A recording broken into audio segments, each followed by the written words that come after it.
Senado pode votar limite para a dívida pública e também novas regras para o funcionamento das estatais. Esses são os destaques dessa edição.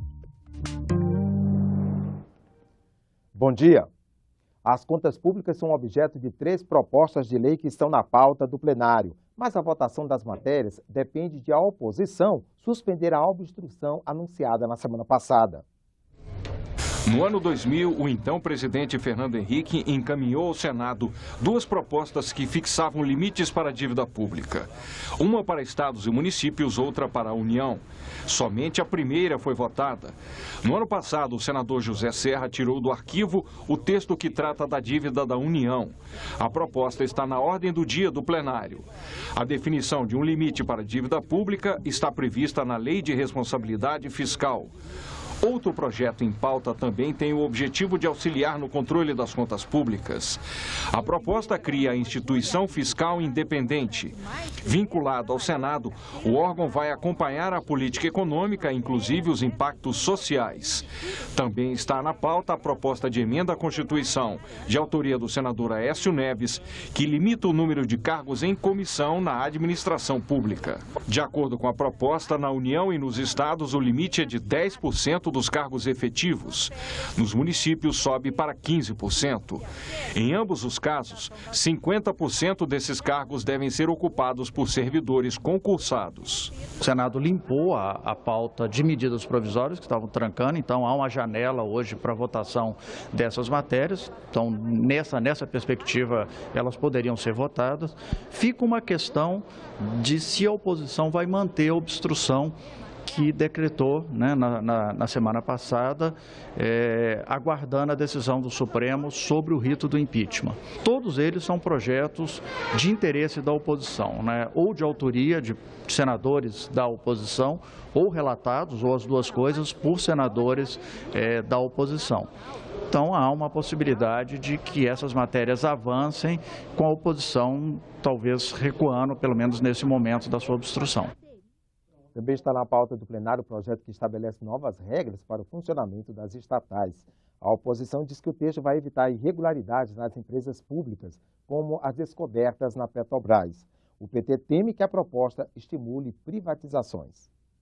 As novas regras valem para todas as empresas públicas, da União, dos estados e dos municípios. O texto prevê medidas de governança para tornar a administração mais transparente. Uma delas é publicar uma carta anual com os limites de atuação da empresa. É uma empresa mais aberta à fiscalização, tá?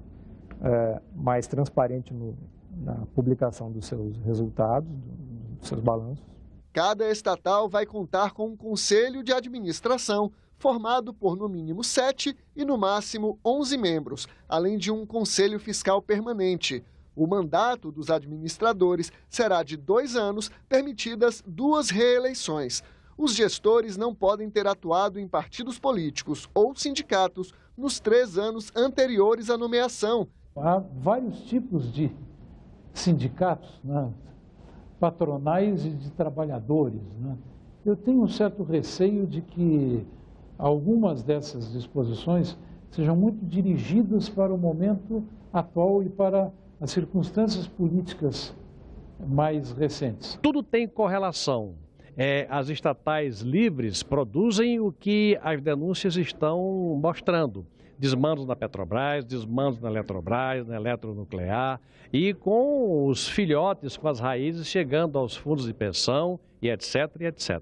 O projeto traz uma inovação polêmica. Pelo texto, todas as estatais devem se tornar sociedades anônimas, empresas compostas por 2 ou mais acionistas. Para alguns parlamentares, a medida é um passo rumo à privatização. Se tem empresa pública, tem uma lógica para tê-la. Nós não queremos que saiam se privatizando as empresas de qualquer jeito. Elas cumprem um papel, uma função na sociedade e uma função de Estado. Então, essa é uma preocupação. E a outra é porque a legislação de sociedade anônima é muito pesada para determinadas empresas que têm faturamento muito baixo. Dinheiro estrangeiro contra a crise na aviação comercial. Medida provisória em discussão no Congresso das companhias aéreas, a possibilidade de aumentar a participação do capital estrangeiro. O limite sobe de 20% para 49%. A recessão e a alta do dólar abalaram o caixa das empresas aéreas brasileiras. Numa tentativa de evitar a falência das companhias, o governo editou a medida provisória 714. O objetivo é atrair investimentos. A medida provisória permite que um estrangeiro tenha 49% das ações de empresas aéreas brasileiras. Antes, o limite era 20%. A participação poderá chegar a 100% se o Brasil assinar acordo de reciprocidade. Dessa forma, os brasileiros teriam liberdade de adquirir a totalidade do capital votante de companhia aérea do país de origem do investidor. Você pode esperar que possam surgir novas empresas. Quer dizer, um empresário brasileiro que entre com 51% do capital junto com uma empresa aérea estrangeira, um outro investidor estrangeiro que entra com esse aporte de 49%, eles podem fundar uma nova empresa. E a nova empresa, evidentemente, vai significar, quanto mais empresas no mercado, significa mais e melhores passagens mais baratas e também mais emprego para o trabalhador brasileiro. Aquilo que o poder público não dá conta de tocar, aquilo que a iniciativa privada do nosso Brasil não dá conta de tocar, a participação de capital de que país que seja não importa. O importante é nós ficar nesse mundo globalizado com tarifa acessível e não muitas vezes explorada da maneira que é. É uma maneira de nós enfrentarmos esse aumento do dólar e enfrentarmos um mercado onde não tem quem seja forte. Empresas dos Estados Unidos, da Europa, da Ásia, quebram uma atrás da outra. E nós temos que ter mecanismos modernos que ajude a sobrevivência das companhias nacionais. A Associação Brasileira das Empresas Aéreas divulgou nota elogiando a iniciativa do governo. De acordo com a entidade, toda medida que alinha a aviação comercial brasileira com o mercado internacional é bem-vinda. A proposta do governo ainda beneficia a Infraero, ao eliminar o adicional de tarifa aeroportuária a partir de 1º de janeiro de 2017. Hoje, passageiros e empresas pagam esse adicional, que é recolhido para um fundo que financia a modernização dos aeroportos.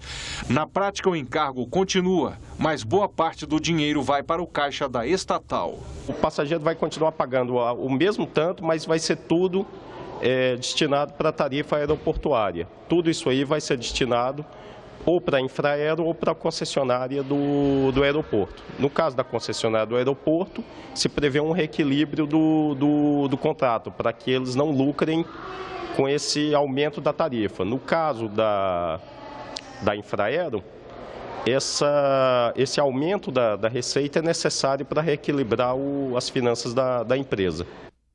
Vamos conhecer agora os destaques das comissões do Senado para esta semana. O repórter da Rádio Senado, Roberto Fragoso, informa. Bom dia, Roberto. Bom dia, André Ricardo. A Comissão de Constituição e Justiça deve votar na quarta-feira uma proposta que prevê que presos devem ressarcir o Estado pelas despesas com a sua manutenção. O autor, o senador Valdemir Moca, do PMDB de Mato Grosso do Sul, lembra que vários condenados por corrupção, lavagem de dinheiro e crimes financeiros têm as suas contas recheadas e ele considera que essas pessoas não devem pesar no bolso da sociedade. Já o preso que não tiver condições de arcar com as despesas deve trabalhar para pagar o seu sustento. O relator José Medeiros, do PPS de Mato Grosso, trouxe um dado de que um preso pode custar de R$ 1.500 a R$ 4.500 por mês no caso de presídios federais.